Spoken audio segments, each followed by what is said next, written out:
française contraint le commerçant à afficher la provenance et donc la traçabilité, notamment les fruits, les légumes, la viande, le laitage, le miel et les dates, n'est-ce pas?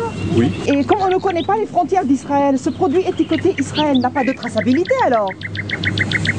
Non. Mais donc c'est illégal.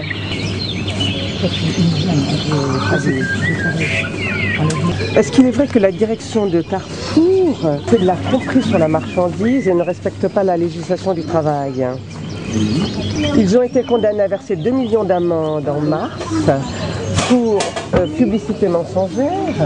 Est-ce que cela est vrai? Exact. Ils ont été pris en flagrant délit de publicité mensongère et à Bordeaux, à Gennevilliers et encore à Flins, ils ont inscrit des provenances fausses. C'est exact. Une plainte est en cours auprès de la direction de la répression des fraudes. On va justement vous demander ensuite de répondre à quelques questions, c'est possible? Ah non. Pourquoi? Ah non, je n'ai pas l'intention de répondre à quelques questions. De toute façon, Carrefour pratique le mensonge de manière permanente. Carrefour dit qu'ils ne font pas de politique.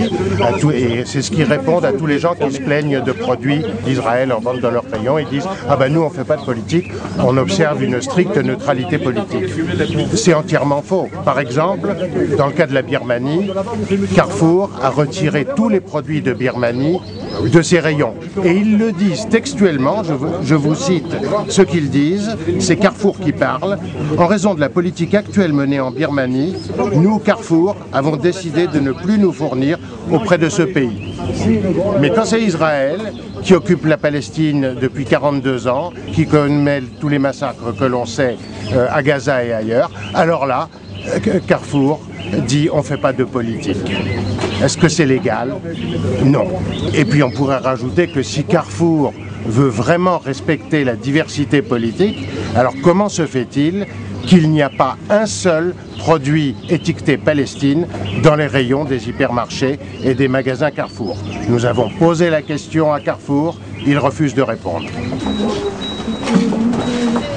Je vous fais également remarquer que depuis plus de 10 ans, Carrefour a un engagement auprès de la FIDH, Fédération internationale des droits de l'homme, selon lequel Carrefour s'engage à vérifier que tous ses fournisseurs traitent correctement leurs salariés. Effectivement, Carrefour fait même réaliser à cet effet des audits en Chine, en Inde ou au Bangladesh. Mais rien en Israël. Pourquoi? Carrefour pense qu'Israël, puissance occupante, traite bien la population palestinienne qu'elle occupe.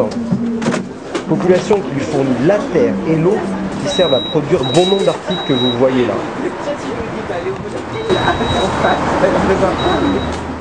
Il y a des grandes surfaces qui ont davantage de respect pour leurs clients, pour le droit, et qui ont pris la bonne décision de retirer de leur rayon les produits dits israéliens. Si Carrefour persiste à se moquer du droit et à soutenir les criminels de guerre, ils paieront la facture, comme Veolia qui vient de perdre pour plus de 4 milliards d'euros en Europe. En plus, Carrefour a des centaines de magasins à l'étranger, avec une clientèle qui commence également à lui demander des comptes.